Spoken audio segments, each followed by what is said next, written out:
Secondly, we've got Harris picking Governor Walz as her running mate. And then, I'm happy to hop on and answer any other questions about anything else that we're doing. So we're super excited about all of that. Tim Walz, how are we feeling about it, guys? Tell me in the chat. I'm really looking forward to seeing what some of your reactions are. I'm seeing Walz, everyone's kind and helpful neighbor. That's so sweet. Folks saying we kind of love him. Walz has a big old heart. Lots of people really excited about Tim Walz. Some people are saying surprised. I think he's a great pick. Governor Walz also served in the House. He served in the U.S. House of Representatives for over a decade. And he actually served until 2019, and I got sworn in 2019. So we technically didn't overlap, but there was some overlap in that I was there in the House. I was going through orientation while he was in the House, and he was I think not just from personal experience, but from a lot of folks who served with him in the House, they all say the same thing, which is that he's a good dude. He's like a good, genuine guy.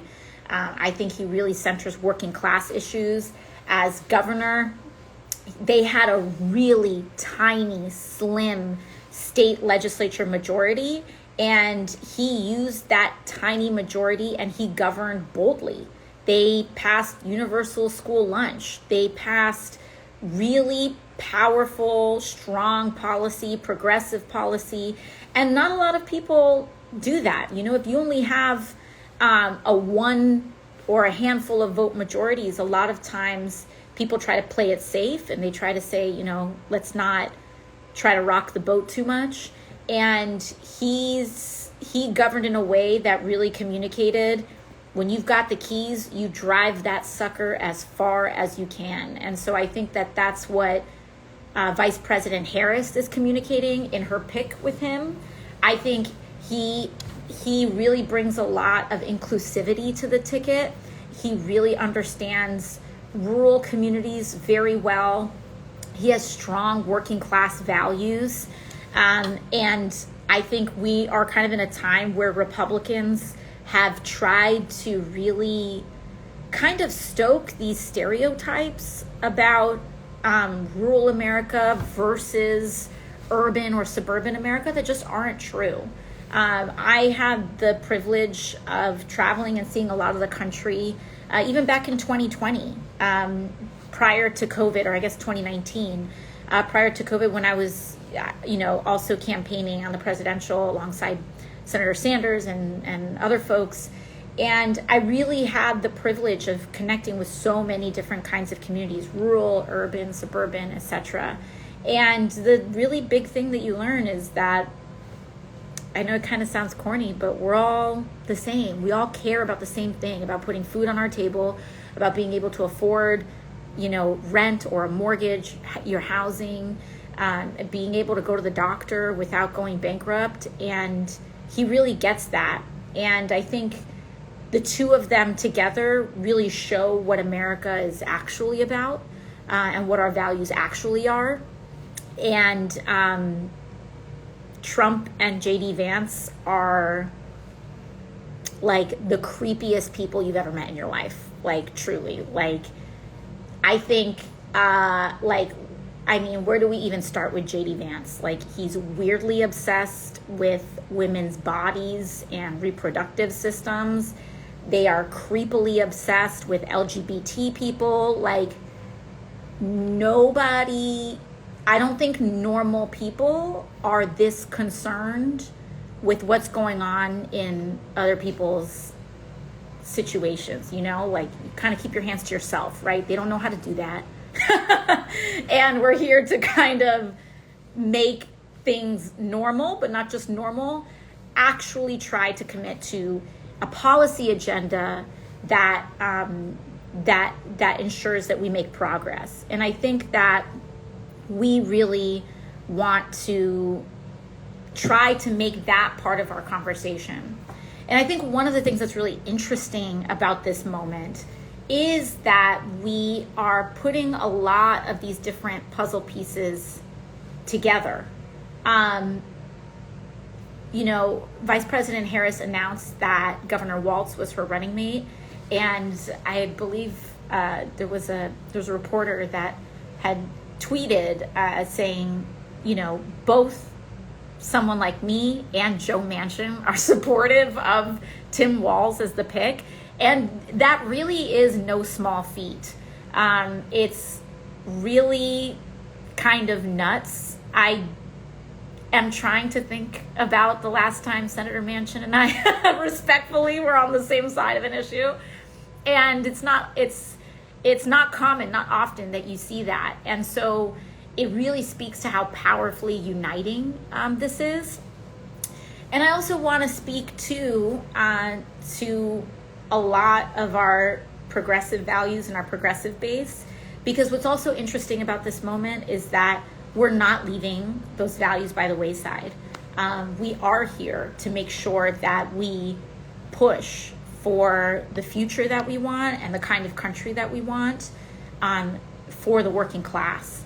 And what I think is really fascinating is that how all of these forces and all of these influences are coming together in this particular moment. And so, no, it's not about checking any of that at the door, but I do think that this selection of Walz is kind of to me, it feels like a watershed moment. It does feel like a generational shift. And by that, I mean the generation of the kinds of politics that the Democratic Party is starting to practice now is a real departure from what has been practiced in years past.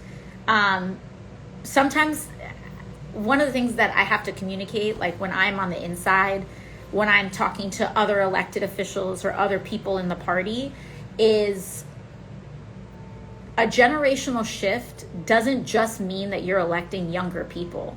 Like, there's a reason why young people were so supportive of Senator Sanders in 2020, why he had the most amount of youth support when there were plenty of candidates that were younger than him.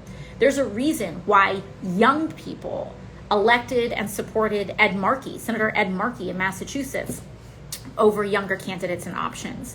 Because I think, and something that I've heard from a lot of other elected officials before, is that young people and young voters are far more substantive than I think elected officials are used to us being in the past. Like, it's, I think a lot of elected officials had dealt with this, I don't know if it was a stereotype or their experience of young people as being apathetic or uninvolved.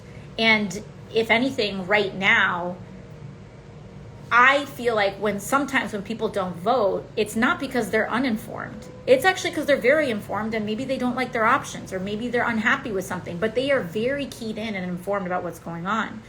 And now what I'm also sensing is like there is an enormous substance to the youth vote. They want to know about what's happening to end the war in Gaza. They want to know about what policy commitments we're going to make to stop the climate crisis. They want to know what we're going to do to guarantee health care to every American. They want to know what we're going to do about the skyrocketing costs of a college education and student debt. And that includes tons of other issues as well.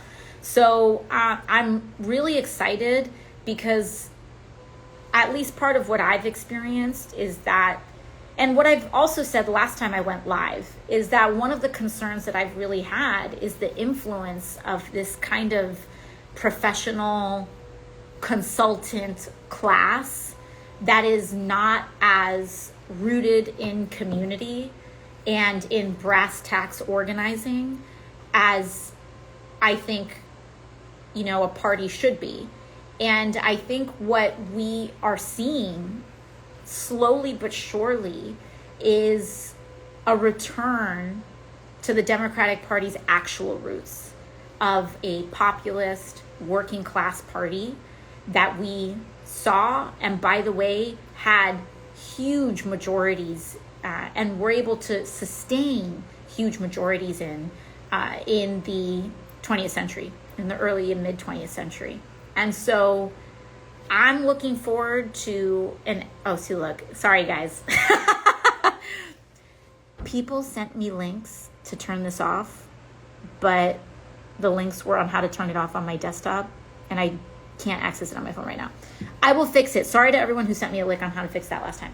Anyways, what I was going to say is that I am looking forward to a Democratic Party that is moving past the kind of 90s era triangulation politics and moving and getting back to our roots of being FDR Democrats, of being populist, working class, labor Democrats, with the added integration of a modern intersectional lens that is aware of racial rights, that is aware of women's rights, that's aware of and fights for civil and LGBT rights, and integrates the material identity values, not just superficial. We're not talking about tokenism. We're not talking about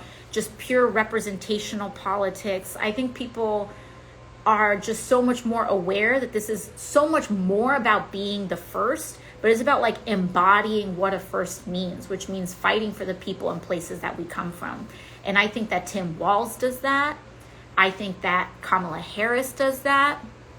And, I think that what our role is from a grassroots perspective is to continue to organize with discipline and to continue to organize with a lot of commitment on a policy basis in coalition as we stop the tide of fascism. And I think lastly, one of the things that's so incredibly important for everybody to understand is that this is not going to be easy, okay? We're in a very exciting moment.